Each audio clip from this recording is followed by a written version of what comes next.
Hello and welcome to another episode of High, Wide, and Handsome, the NASCAR show that brings you inside the garage area for all the high variety of topics, wide open discussion with you. Alright, we'll start this over. Cool. Alright. Welcome to another episode of High, Wide, and Handsome, the NASCAR show that brings you inside the high variety of topics in the NASCAR garage, wide open for discussion with you, the fans, brought to you every week by your handsome pit reporter, Brady Van Sickle. Well, NASCAR fans, the long winter's over and we are in the middle of Speedweeks. We have a lot to catch you up on. We'll update you on how the Sprint Unlimited race went, tell you how pole qualifying day went, and set up the NASCAR weekend at Daytona for you. We're going to introduce a new segment for you today. It's called NASCAR Talk.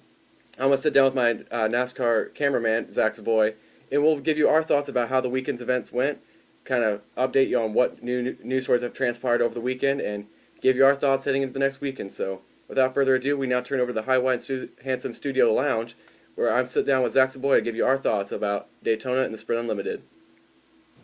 And welcome to the NASCAR Lounge here at the High, Wide, and Handsome Studios Productions. With my cameraman, Zach Zaboj, we're going to give you our thoughts on the weekend's events. So, Zach, how do you think the Sprint Unlimited race went? Sprint Unlimited race, it was actually a really nice move by NASCAR to get more fan involvement. For the first time, you could interact with the race depend. Like, you got to choose how they started. You got to choose the lineup. You got to choose when, well, not when the pit stops were. Well, yes. Oh, yeah, because when the pit stops were. Yeah, you got a chance to control the segments, and that was a really cool thing. Yep. NASCAR's never allowed fans to do that. Right. I'm getting ahead of myself. Yeah. I'm sorry. So you got to choose the lineup, choose how many laps per segment, or if there's segments, or how many segments. You got to choose how the pit stop went, and then you also got to choose what the eliminations too. Yeah. Eliminations and how the pit girls, the championship girls, dressed. Yeah. So the NASCAR definitely engaged the fans a lot better this year, and that was great. What did you think of the racing? What did I think of the racing? I think it was really nice to see these new cars in action, or Generation 6, which are like the older ones before 2007.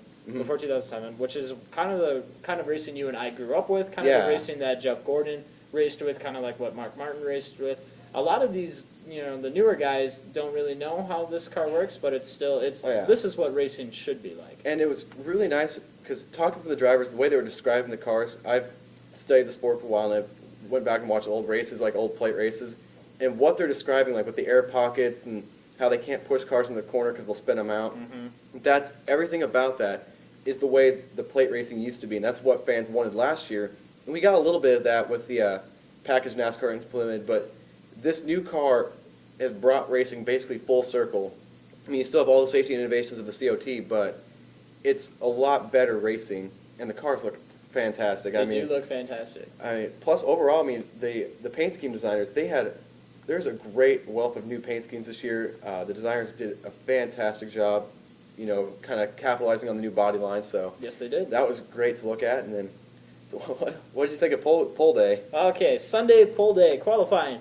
A lot of people are making really big noise about Danica Patrick, which it is, and it is a big deal. The first woman to get a pole, plus it's the Daytona 500, plus it's the new car. She's not used to driving the new car, which is interesting. Yeah, because actually, none of them are really used to it. None of them are really used to it. So it'd be interesting to see. I don't think many people are surprised. I mean, plate tracks in the Nationwide Series were where she was the strongest. She did sit on the pole last year for the Nationwide Series race, but so we'll see how that goes. And she had a really fast car. She was fastest in practice, fastest on the track, and she was flying around those corners. She took the higher, whatever that's called. Well, you use the high lane to kind of get your speed up because it takes a while to get those engines to top speed, and then once she got in that second lap, I think I heard on NASCAR.com that this is the fastest pole speed in a good 20 years. It was because that was a fantastic Her average speed lap. was around 198 miles per hour and finished in what was it, a minute 43? Yeah, something like that. It was under 2 minutes. It was really fast. Something that I find really more interesting though is that Jeff Gordon got second, and so he'll be set right on the outside of Danica Patrick. This is his second front row start in 3 years because he sat on the outside of the pole when Dale Jr. took the 500 pole in 2011. So, and another thing we noticed was that the Chevys, they have gotten the jump this year. I mean, usually every time you come down to Daytona, one manufacturer kind of has the upper hand, it seems. Like in 08 with the new Sprint Cup, with the new COT, Toyota kind of had the advantage with horsepower. Last year it was Ford. They dominated the plate tracks. Ford did dominate. This year Chevy, they took like 6 of the top 10 qualifying spots. And I think in the Unlimited, the first 2 were Chevy and the next 4 were Ford. So maybe Chevy. Chevy, gets up there. Chevy and Ford seem like they've got a good program. Toyotas were strong. Kenseth, had a really stout piece. I mean, that was Kenseth and Logano tried really hard there at the Mhm. end. I don't know what kind of car Logano drives. Logano drives the Ford Fusion for drives the Penske. Ford Fusion. But no, so all three manufacturers, they all seem like they have a really good piece, but it seems like Chevy has a little bit more horsepower, so it'd be interesting to see that. And then All we can do is speculate. We won't know until Sunday, So- or even the Gatorade deals. The Gatorade deals will give us a little preview, but that's Yeah. only half the field. yeah, I mean, that's going to be interesting to see. Those are going to be on Thursday on Speed, so check those out. But that'll give us a better idea of which manufacturers or which teams have got the most horsepower. Mhm. I read an article saying Steve Letarte says that the Dale Jr. team, they're looking for more speed. They were not happy with the speed that they had in their 88 Chevy in the Unlimited race. So I know they're looking and searching for more engine speed, and that could play a factor come the duels and whatnot. So do you have any preliminary picks for the 500? For the 500, I'm gonna have to say Jeff Gordon, just because this is how he used to drive back when he started. He started in '92, and he's been racing with DuPont ever since. This is his 21st year, and he's right back to the style that he was used to racing with Dale Earnhardt with the side pockets, Yeah. side draft. I'm gonna go for him at least in the top 5, top 3. Yeah. I think like right at the start with Danica Patrick, he's gonna shoot right by her Mhm. and just go from there. I feel like Harvick's going to be strong. He showed that his 2019, he's got the grip on this track, and he actually won the last official drafting Daytona race Mhm. in the July race in 2010 when they were still back to this similar kind of style racing. So I know he'll be strong. Dale Jr., this is his type of racing. This is when he was at his most dominant back in the early 2000s, so he'll be strong. But my pick is Tony Stewart. I think he's going to finally break that barrier and finally take his Daytona 500 crown that's eluded him for the last 15 years.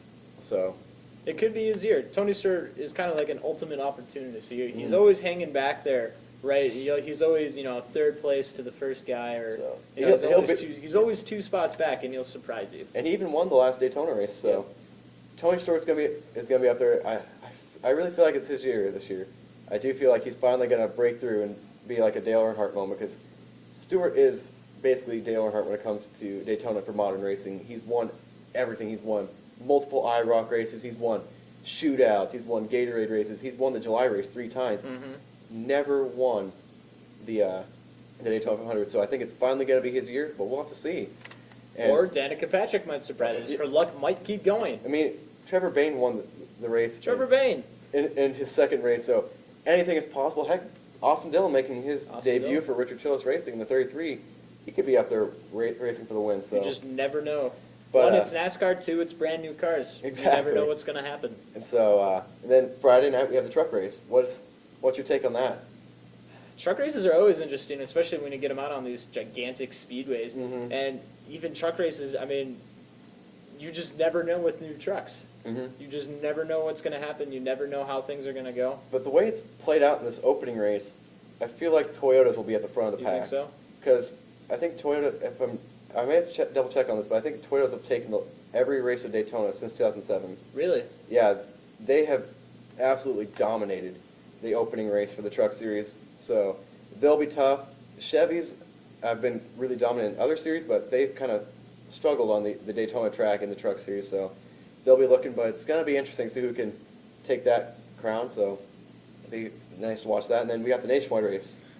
Gosh, that's going to be, oh my goodness. I don't even know where to start with that one. There's so many different variables got to factor into the championship this year. We've got veterans like Vickers and Regan Smith and Trevor Bayne, coming back trying to revitalize their career. They'll be tough. Austin Dillon, he's going to be tough trying to lead that freshman charge. Tony Stewart's going to be in the race. Dale Earnhardt Jr. is going to be in the race. And they're strong when it comes to Nationwide. And in this opening race, like Stewart's won 6 of them. Junior's won 5 races at Daytona in the Nationwide Series. So those two competitors, they're going to be probably factoring in the end of this. Kyle Busch will be there. Kurt Busch will be there. Actually, Kurt Busch took the last Nationwide race at Daytona back in July, so Oh, wow.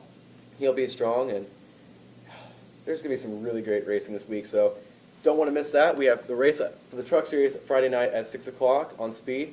You have the Nationwide race at 1:30 on ESPN, and then you have the big race, the Daytona 500, this Saturday afternoon at noon on Fox. So don't want to miss out on that. Plus, we'd love to hear from you on Facebook. Make sure you're taking advantage of that. Ask Zach or myself any questions you would love to hear, or comment on our post. We would love to hear from you. And then tune in next week. We'll kind of recap all the action from Daytona, get you set up for Phoenix. And from Zach Zaboj and myself at High, Wide, and Handsome, we want to thank you for tuning in. We'll see you next week.